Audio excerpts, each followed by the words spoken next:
Hello friends, എല്ലാവർക്കും സുഖമല്ലേ? Lemon and സ്പൈസസിൻ്റെ പുതിയൊരു കുക്കിംഗ് വീഡിയോയിലേക്ക് എല്ലാവർക്കും സ്വാഗതം. ഇന്ന് നമുക്ക് വളരെ രുചികരമായി ഒരു സാമ്പാർ എങ്ങനെ തയ്യാറാക്കിയെടുക്കാമെന്ന് നോക്കാം.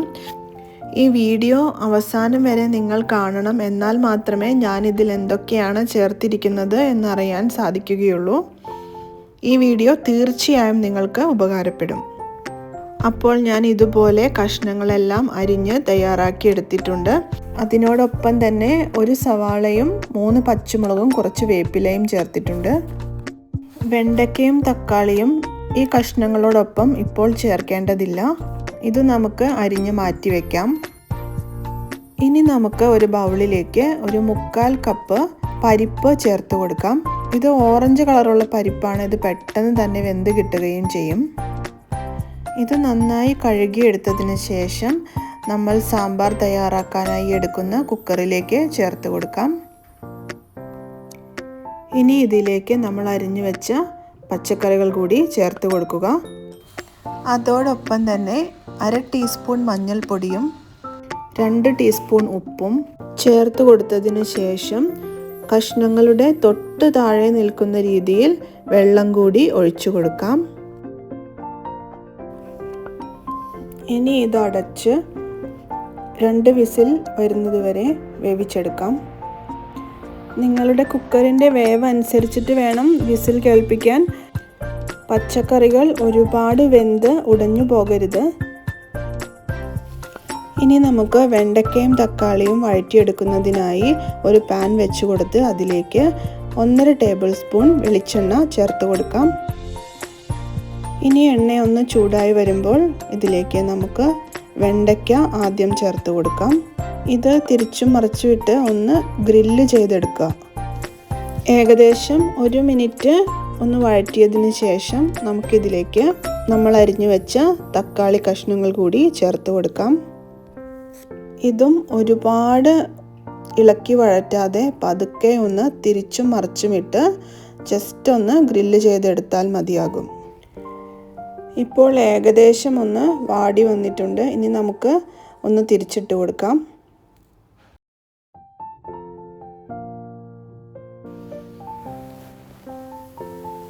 ഇനി ഇതിലേക്ക് ഒരു 1/4 ടീസ്പൂൺ ഉപ്പ് കൂടി ചേർത്ത് കൊടുക്കാം. ഒന്ന് ഇളക്കി കൊടുത്തതിന് ശേഷം നമുക്കിത് കോരി മാറ്റാം.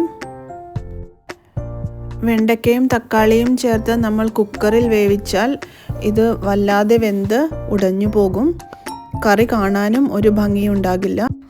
ഇനി നമുക്ക് കറിയിലേക്ക് പൊടികളെല്ലാം വറുത്ത് ചേർക്കാം. അതിനായി ഒരു പാനിലേക്ക് 2 ടേബിൾ സ്പൂൺ വെളിച്ചെണ്ണ ചേർത്ത് കൊടുക്കാം. ഒന്ന് ചൂടായി വരുമ്പോൾ 1 ടീസ്പൂൺ കടുക് ചേർത്ത് കൊടുക്കാം. കടുക് ഒന്ന് മൂത്ത് പൊട്ടി വരുമ്പോൾ നമുക്കതിലേക്ക് 3 ഉണക്കമുളക് ചെറുതായി കീറിയതും കുറച്ച് കറിവേപ്പിലയും ചേർത്ത് കൊടുക്കാം. ഇനി ഇത് നല്ലപോലെ മൂത്ത് നിറം മാറി വരുമ്പോൾ നമുക്കിതിലേക്ക് ഒരു 1/4 ടീസ്പൂൺ കായപ്പൊടി ചേർത്ത് കൊടുക്കാം. അതിനോടൊപ്പം തന്നെ ഒരു 1/4 ടീസ്പൂൺ മഞ്ഞൾപ്പൊടിയും 2 ടീസ്പൂൺ മല്ലിപ്പൊടിയും 1.5 ടീസ്പൂൺ മുളക് പൊടിയും 1 ടീസ്പൂൺ സാമ്പാർ പൊടിയും ചേർത്ത് കൊടുക്കാം. സാമ്പാർ പൊടി വീട്ടിലുണ്ടാക്കിയതോ അതോ പുറത്തുനിന്ന് മേടിച്ചതോ ആയ ഏത് വേണമെങ്കിലും ചേർത്ത് കൊടുക്കാവുന്നതാണ്.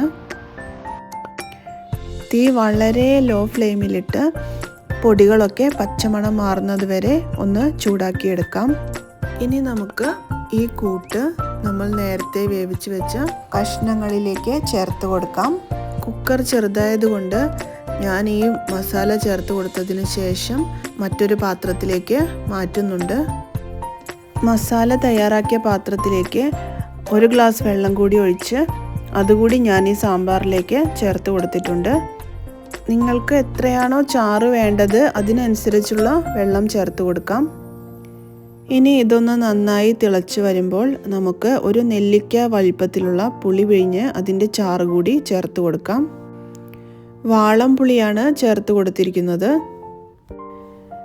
ഇനി നമുക്കിതിലേക്ക് നേരത്തെ തയ്യാറാക്കി വെച്ച തക്കാളിയും വെണ്ടയ്ക്കയും വഴറ്റിയത് കൂടി ചേർത്ത് കൊടുക്കാം. ഇനി ഇതെല്ലാം കൂടി ഒന്ന് നന്നായി മിക്സ് ചെയ്ത് കൊടുക്കാം.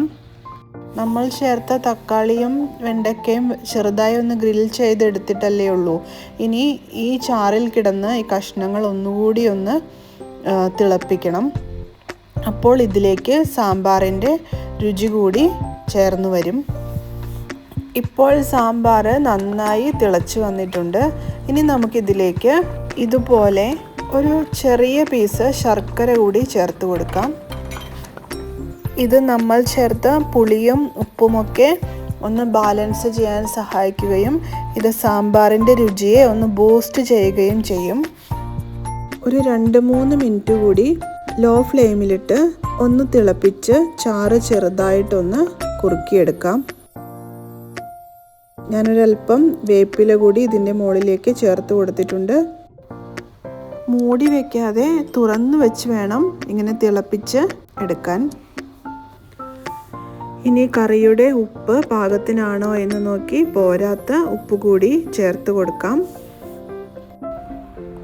ഇപ്പോൾ കറി തിളച്ച് ചാറൊക്കെ പാകത്തിനായി വന്നിട്ടുണ്ട്.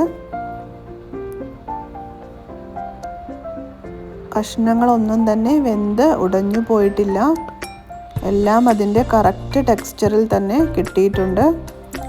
ഇനി നമുക്ക് തീ ഓഫ് ചെയ്യാം. നിങ്ങളെല്ലാവരും ഈ റെസിപ്പി ഒന്ന് ട്രൈ ചെയ്ത് നോക്കണം. നിങ്ങൾക്ക് വീഡിയോ ഇഷ്ടമായെങ്കിൽ ലൈക്ക് ചെയ്യുകയും കമൻറ്റ് ചെയ്യുകയും ഷെയർ ചെയ്യുകയും ചെയ്യണം. എൻ്റെ ചാനൽ കണ്ടുകൊണ്ടിരിക്കുന്ന സബ്സ്ക്രൈബ് ചെയ്തിരിക്കുന്ന ഓരോരുത്തർക്കും പ്രത്യേകം നന്ദി. Thank you for watching.